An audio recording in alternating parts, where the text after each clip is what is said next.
next is medulla. You have already finished the external features and internal structure.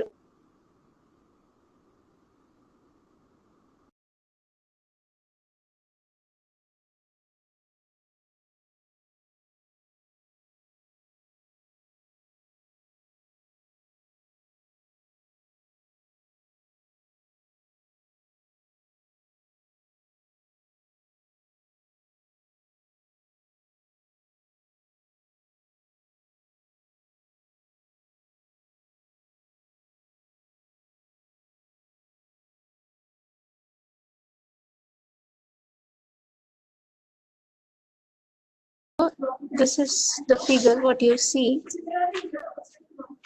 Here you see this is the portion of the brainstem. Here you see this is midbrain, this is pons, and this is medulla.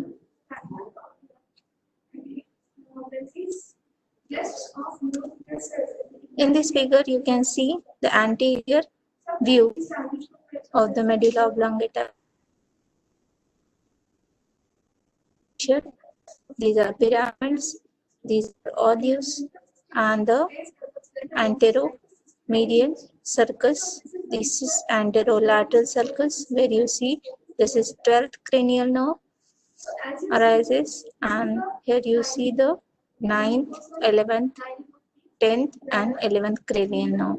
So you know all the lower four, that is 9, 10, 11, 12 cranial nerve, they are originate from the medulla. Okay. Then this is the dorsal view, where you can see these are the nucleus gracchalis, nucleus cuneatus, and the inferior cerebellar. At upper part, you see this is the floor of fourth ventricle. Okay, the open part of the medulla or the dorsal area, where you see the floor of fourth ventricle.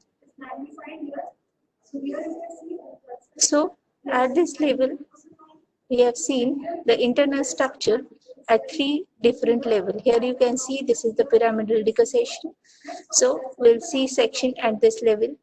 Then at the sensory decussation at the upper part of this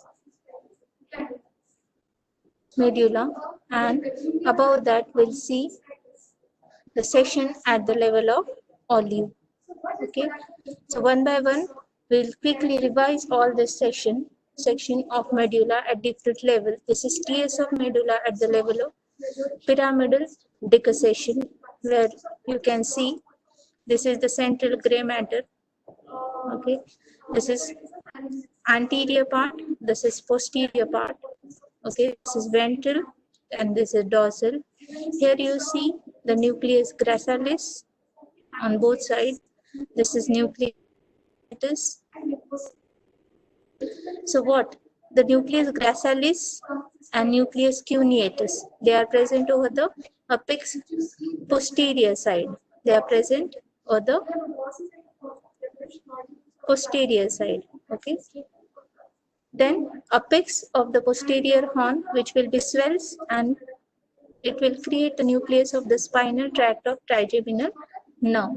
And over that you will see the spinal tract of trigeminal nerve. This is spinal nucleus of trigeminal nerve, and this is spinal tract of trigeminal nerve. So this nucleus gracchalis and nucleus cuneatus, they are mainly related to the fine touch, then proprioception, then joint position, and this information which is coming from different contralateral side of the body, because in medulla they decussate. Okay, so and they gives this information to the cerebral cortex. So what are the functions of nucleus gracchalis and nucleus cuneatus? They are related to the fine touch, then they are related to the position, then vibration, proprioception, that is, then joint position, and 2-point discrimination. So These are the nucleus, gracilis and cuneatus. Then next we know this is the spinal nucleus and spinal tract of the trigeminal nerve. So spinal nucleus and spinal tract of trigeminal nerve, it will carry the yes, it will carry the sensation, that is pain and temperature sensation from the face, okay, from the ipsilateral side of the body, from the ipsilateral side of the body.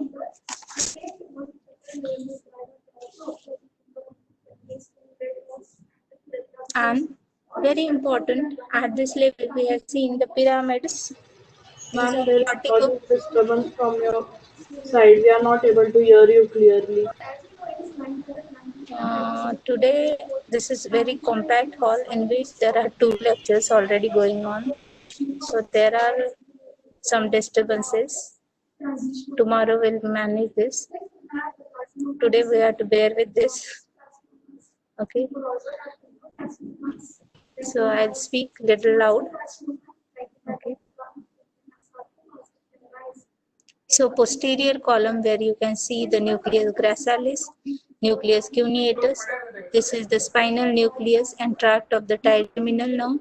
And anteriorly we see this is the corticospinal fibers, which are run backward and laterally to form the lateral spinothalamic, lateral corticospinal tract.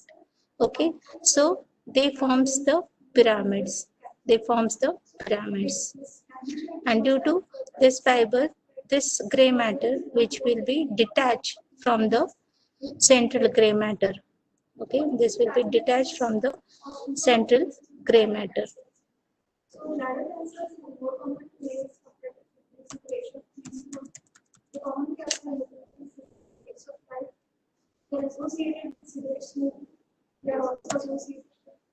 So, the decussating fibers, about 75% of the pyramidal trunk, run backward and laterally through the midline and to get the lateral white column from another side of the spinal cord.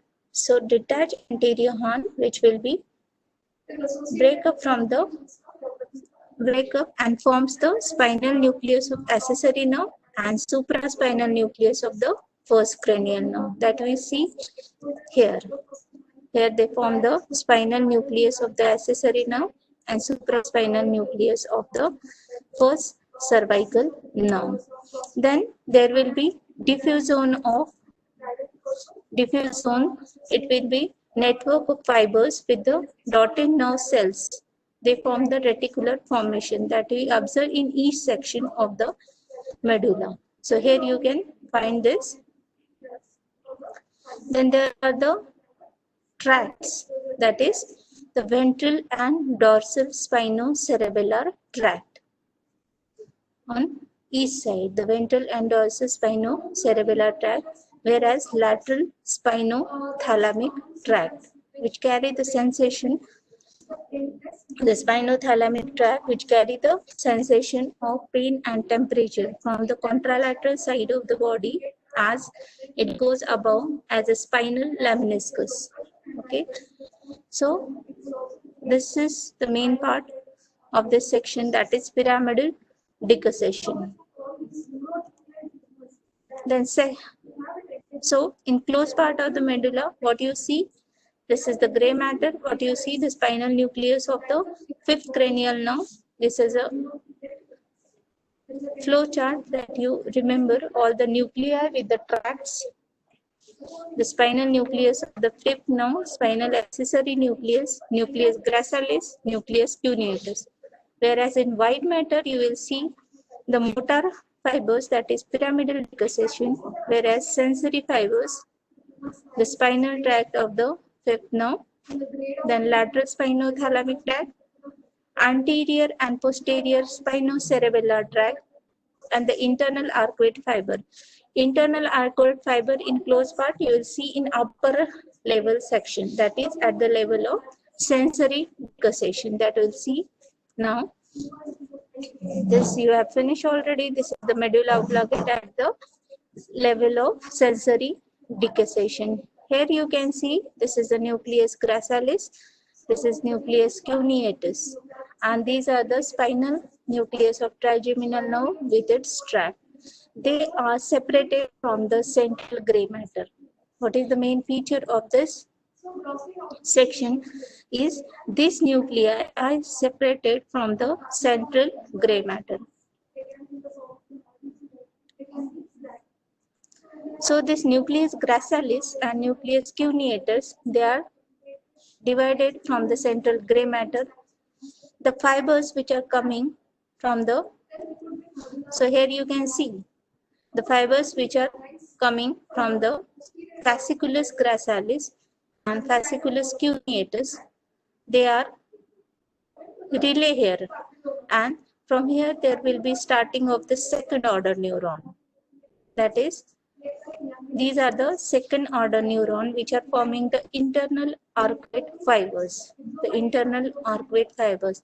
So sensory information of joint position, vibration, fine touch, that coming from the dorsal root ganglion, which is in dorsal root ganglion, the nerve cells which are present, they are taking up the information from different part of your body, and they collectively comes through the spinal cord, and then these are going to this medulla at this level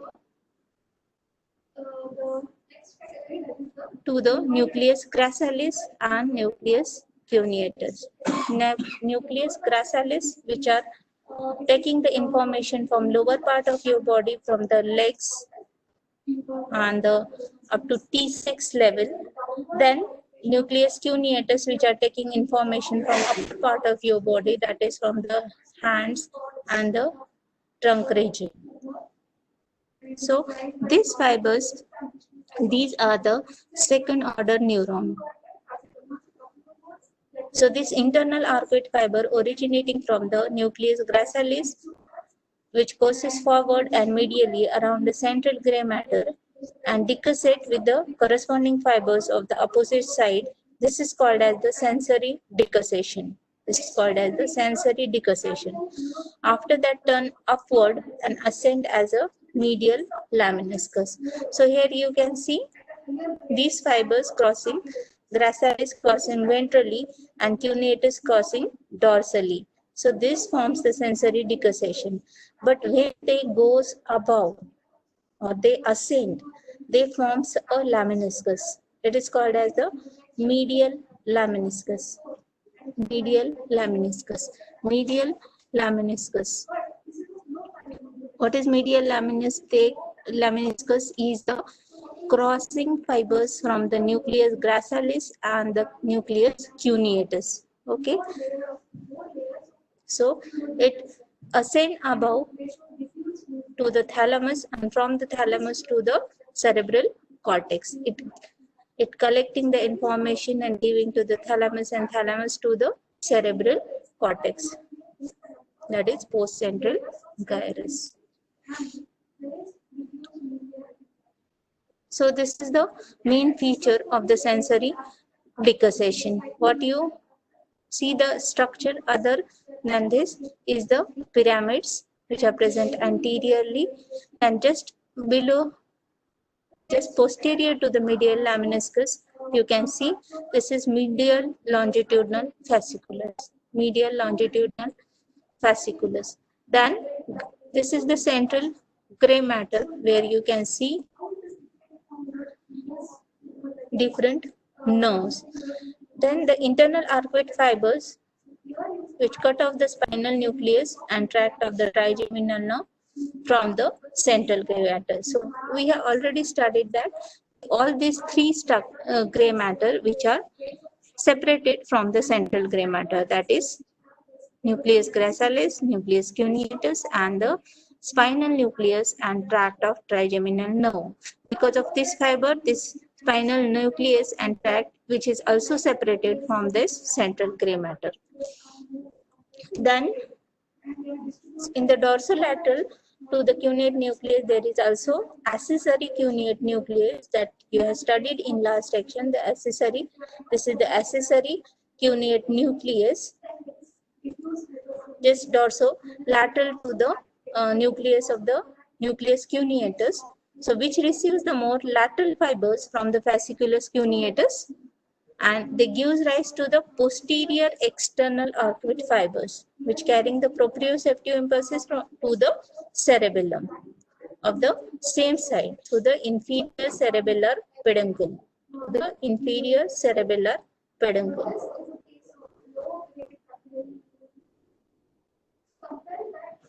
So, what you see in the lower part, the other features are the inferior olivary nucleus, which is observed, that we have seen.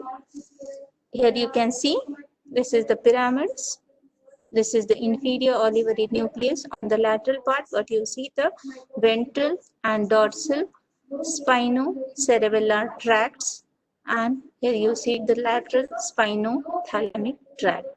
In the central gray matter, you see the nerves. Okay, in the central gray matter, you will see the nerves, that is hypoglossal nerve, which carry the sensation, and we supply the muscles of the tongue, the hypoglossal nerve, from ipsilateral side. So, hypoglossal nerve, dorsal nucleus of vagus, and nucleus of tractus solitarius. So, here you can see in this section, here you can see this is hypoglossal nerve, this is the dorsal nucleus of vagus, and this is the nucleus of tractus solitarius, which is mainly forming the central gray matter, which is mainly forming the central gray matter. Then medial longitudinal bundle or fasciculus, which is just posterior to the medial lemniscus that we have seen. It is a small compact bundle which are having the interconnecting fibers of the third, fourth, sixth, and eighth nerve with the spinal nucleus of the 11th cranial nerve. Third, fourth, sixth, you know, they are related. These nerves are related to the that it supply the muscles of the eye. Okay. Eighth, it is vestibulocochlear, that is for the sound. And spinal nucleus or the cranial accessory nerve, which will supply the muscles of the neck region. All they are interconnected. All they are interconnected. That medial longitudinal fasciculus, it is responsible for the harmonious movements of the eye and the neck towards the any vestibular stimulation. Okay, so they are related to this. They are interconnected. Then spinocerebellar and lateral spinothalamic tract, they are located in the anterolateral area of the white column. So spinocerebellar and spinothalamic, we have discussed already what they carry. Whereas lateral and anterior spinothalamic tract, they are close to each other, so they form the spinal lemniscus. Okay, they carry the pain and temperature sensation to the cerebral cortex. Then third level, that is transverse section of medulla at the level of olive. Transverse section of medulla at the level of olive. So in this we can see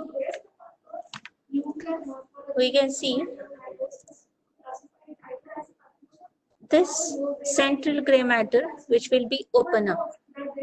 This central, you can observe, if you observe this two figure, this is the central gray matter which you see here, and observe, you can imagine how when the central gray matter open up, so we can see all these nuclei. Okay, all these nuclei will be seen over the dorsal part. So here you see floor of the fourth ventricle.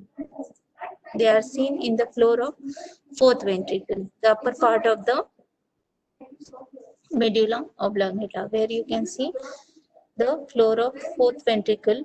This is the hypoglossal nucleus. Hypoglossal nucleus. This is a hypoglossal nerve which is emerged from the anterolateral sulcus, anteromedial sulcus, just side of the pyramids, and this is olive. If you see the external surface, from here the hypoglossal nerve emerges. So here you can see the pyramids. This is the hypoglossal nerve. Then you see the dorsal nucleus of the vagus. Then you see the nucleus of tractus solitarius, and here you can see the nucleus ambiguus.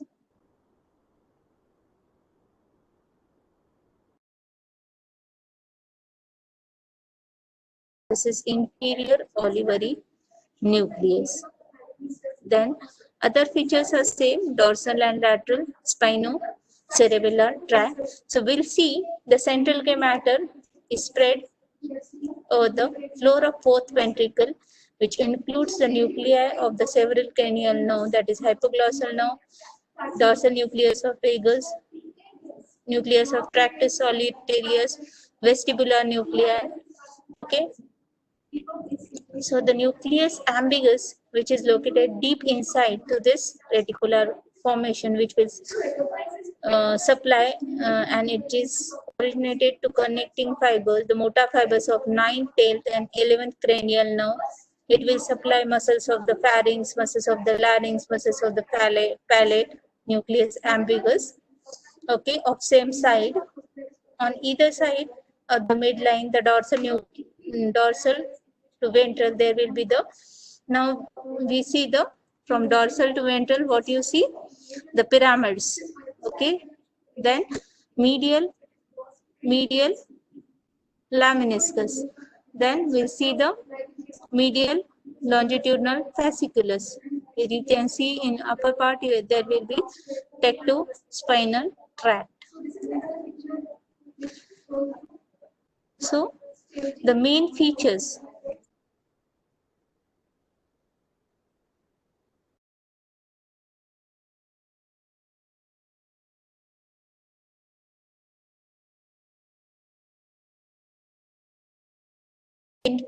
inferiorly displaced pontine nuclei, arcuate nucleus. Here you can see just anterior to the pyramid. Here you can see the arcuate nucleus. Okay, they are inferiorly displaced pontine nuclei, and laterally same you can see the inferior cerebellar peduncle, inferior olivary nucleus. So inferior cerebellar peduncle, which will be takes up the posterolateral part. So they are present over the posterolateral part, and which is inferior olivary nucleus, which is the largest mass of the clay matter that you see in this section. So main what you see, one is the hypoglossal nerve. Second, the nucleus of dorsal nucleus vagus, nucleus ambiguus. This is nucleus of tractus solitarius, spinal nucleus of trigeminal nerve with its tract, and inferior olivary nucleus. Here you can see inferior cerebellar peduncle or the posterolateral side or dorsolateral side, and anterior to posterior, if you see, there will be pyramid, then medial lemniscus, medial longitudinal fasciculus. So these are the 3-level section we have already studied. What you see, if medulla,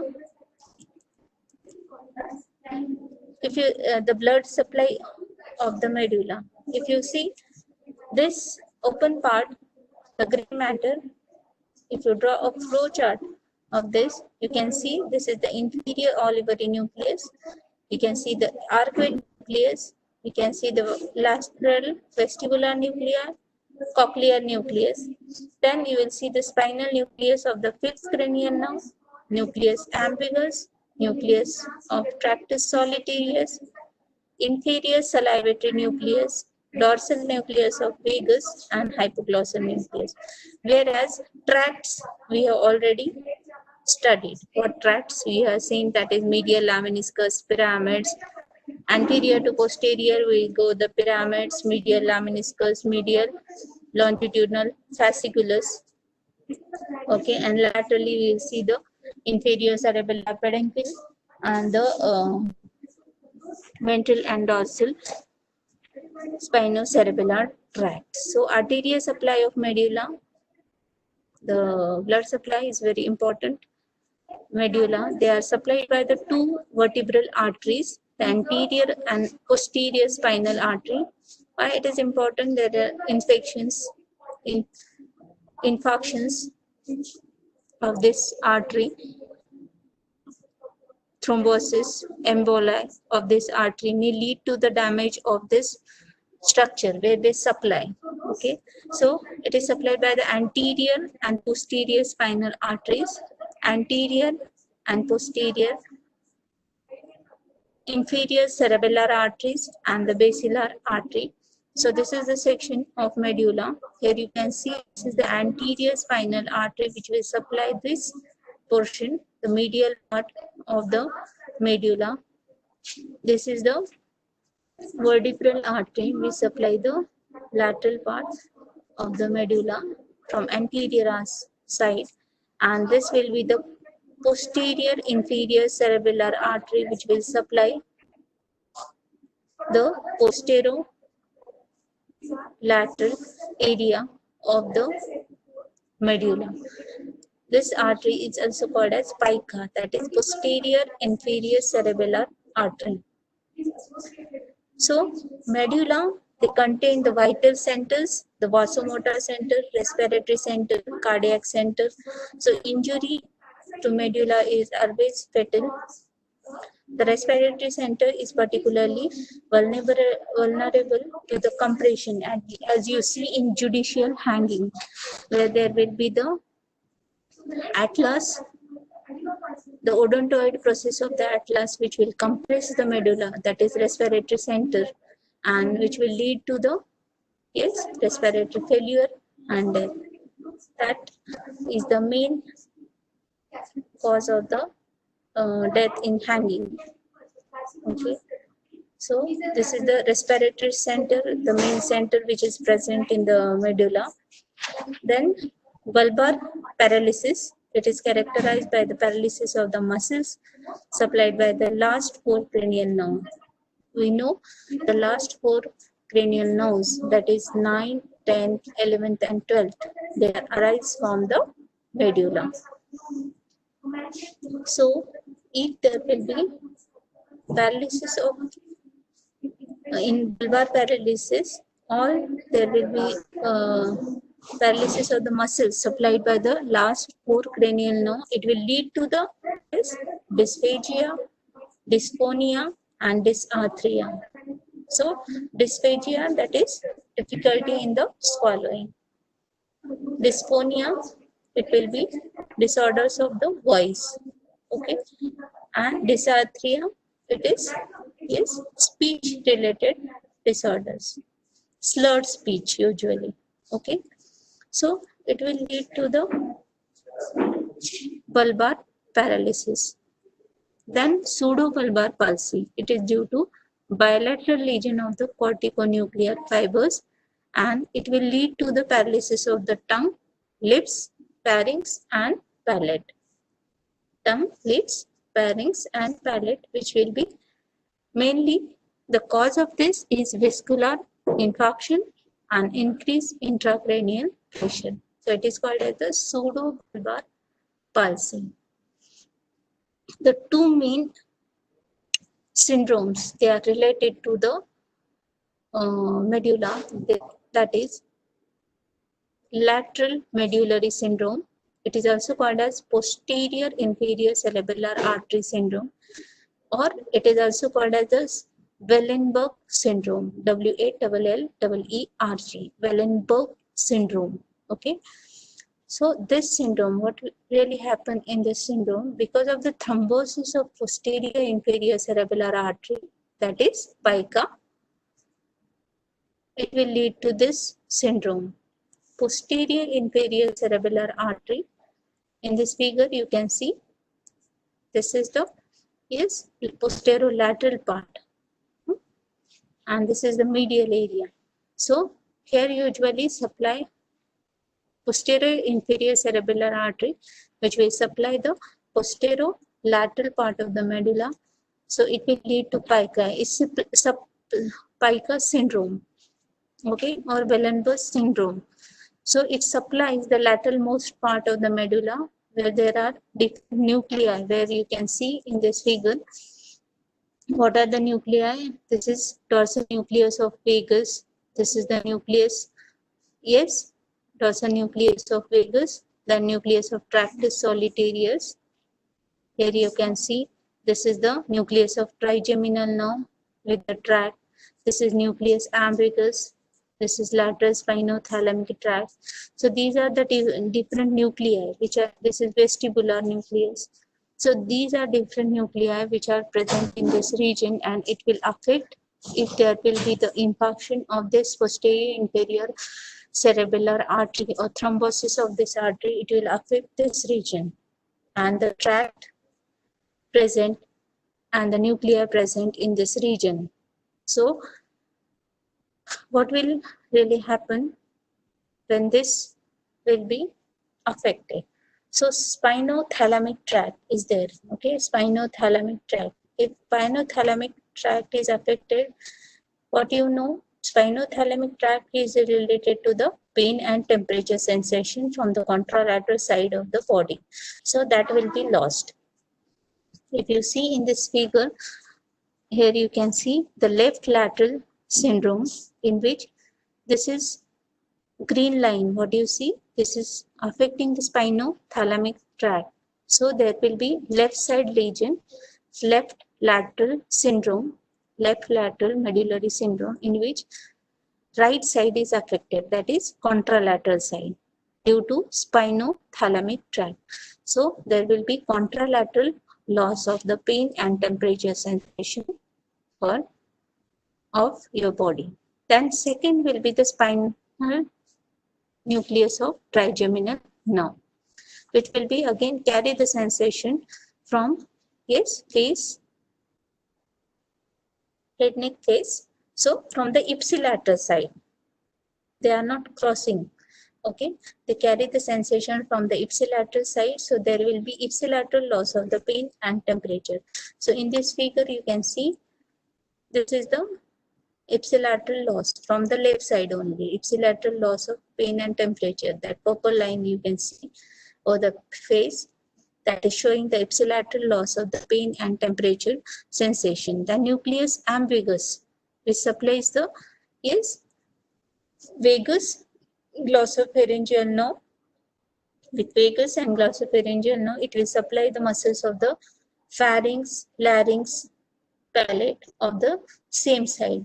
So it will, if there will be injury, it will lead to the dysphagia, that difficulty in swallowing, dysphonia, and diminished gag reflex. So here you can see. Then inferior vestibular nucleus.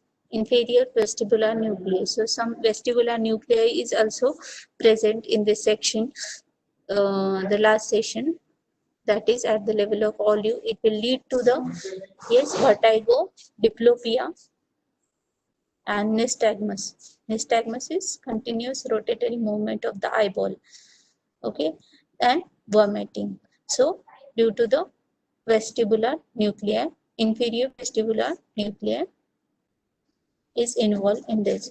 Then sympathetic fiber, due to sympathetic fibers, it will lead to the ipsilateral Horner's syndrome. In Horner's syndrome of same side, left side.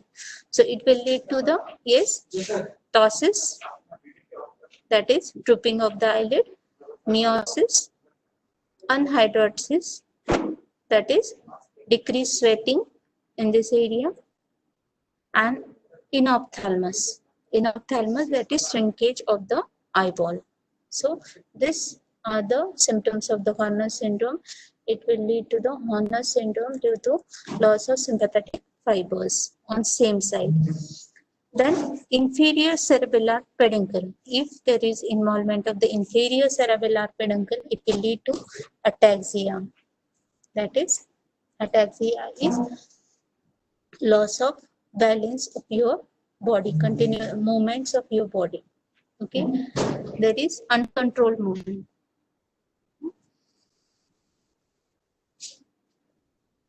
So this is about the lateral medullary syndrome. This is about the lateral medullary syndrome or Wellenberg syndrome. Then second is the medial medullary syndrome. It is also called as the Dejeron's anterior bulbar syndrome. So if you see involvement of the paramedian region, so here you can see this is the midline, involvement of the paramedian region, it will lead to the medial medullary syndrome or Dejeron syndrome. Mainly affected structures in Dejeron syndrome is the pyramids, medial lemniscus and hypoglossal nerve. Okay, three main structures are involving in this syndrome. So we'll see Dejeron syndrome, there will be involvement of the paramedian region of the medulla. And it is due to the branches of the damage to the branches of the anterior spinal artery, which are the branch from the vertebral artery. There may be a thrombosis, there may be embolism, there may be infarction of the anterior spinal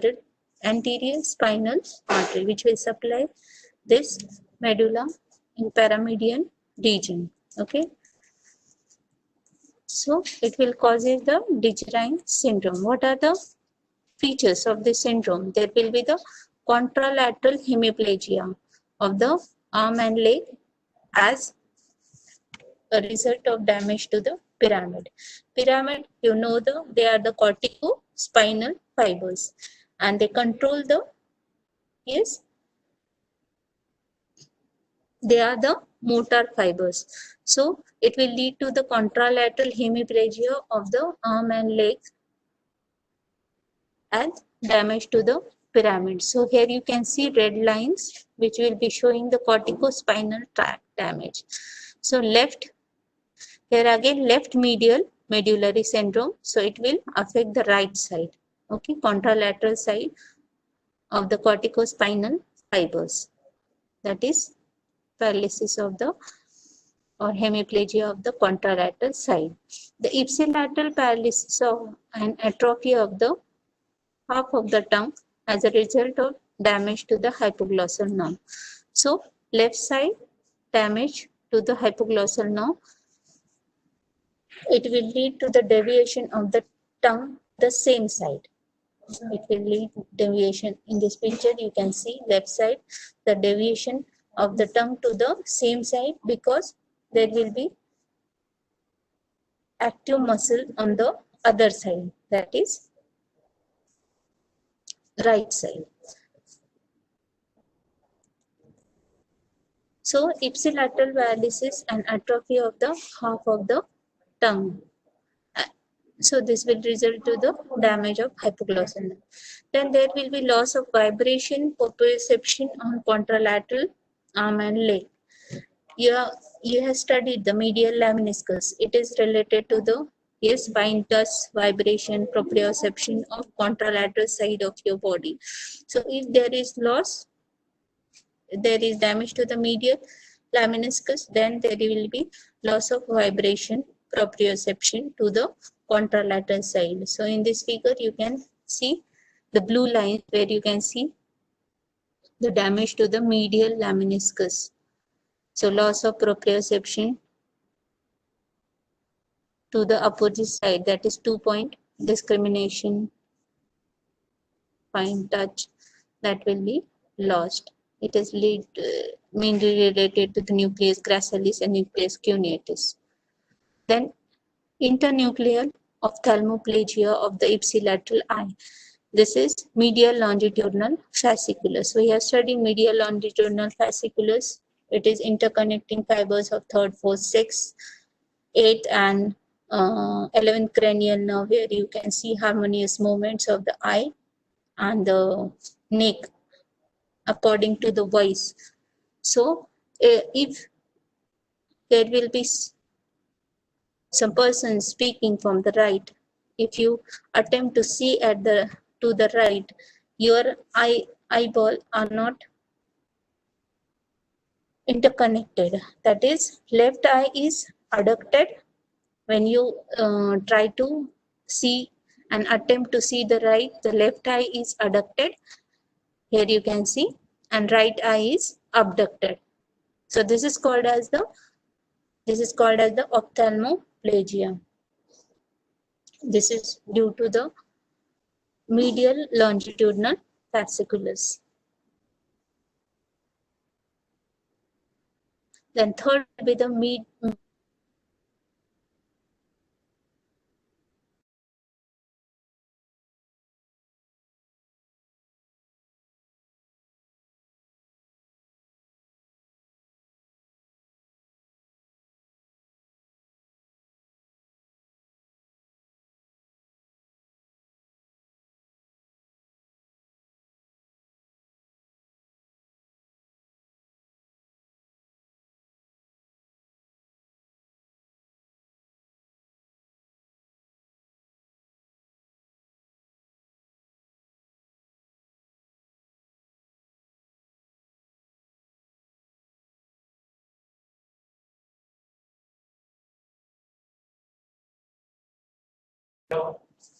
Am I audible?